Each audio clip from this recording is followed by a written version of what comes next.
Hurricane Helene slammed into Asheville, North Carolina. The storm brought record rainfall. Rivers overflowed their banks, turning streets into raging torrents. Homes and businesses were swallowed by the rising waters. The storm's fury left a trail of devastation. At least 35 lives were lost. The picturesque city of Asheville was now a disaster zone. The River Arts District, known for its vibrant art scene, was hit particularly hard. Galleries and studios were inundated, destroying countless works of art. The historic Biltmore village, home to quaint shops and restaurants, was also submerged. The floodwaters spared no one. As the storm passed, the true scale of the disaster became clear. Homes were reduced to rubble, businesses were destroyed. The city's infrastructure was crippled. The people of Asheville were left to pick up the pieces.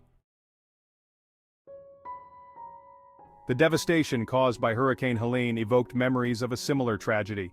In 1916, Asheville experienced the worst flood in its history. Two powerful storms converged over the region, unleashing a deluge of rain.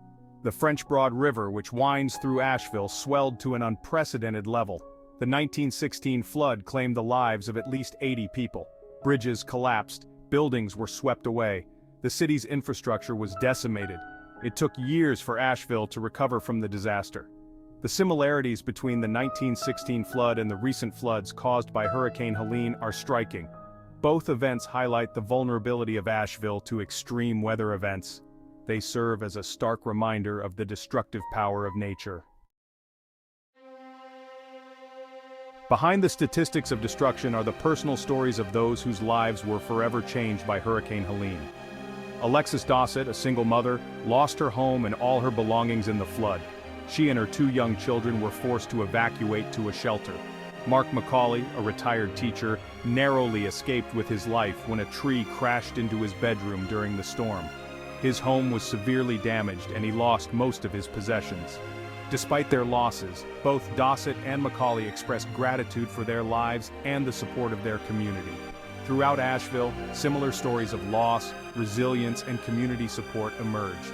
Neighbors helped neighbors. Strangers offered food, water, and shelter. The spirit of Asheville, though tested, remained unbroken.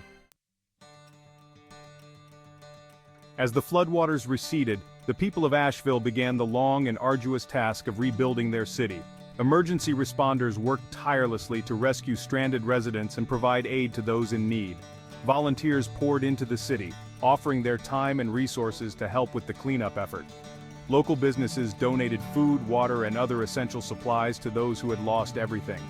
Churches opened their doors to provide shelter and comfort. The community came together in a remarkable display of unity and compassion. The road to recovery will be long and challenging, but the people of Asheville have shown their resilience. They are determined to rebuild their city and their lives. The devastating floods in Asheville highlight the growing threat of climate change. As global temperatures rise, extreme weather events such as hurricanes and floods are becoming more frequent and intense. Cities like Asheville, situated in mountainous regions prone to flooding, are particularly vulnerable. The floods serve as a wake-up call. We must take action to address climate change and mitigate its impacts. This includes reducing greenhouse gas emissions, investing in renewable energy, and strengthening infrastructure to withstand extreme weather events. We must also prioritize disaster preparedness. This includes developing early warning systems, creating evacuation plans, and educating the public about flood risks. The future of Asheville, and indeed the entire planet, depends on our willingness to act.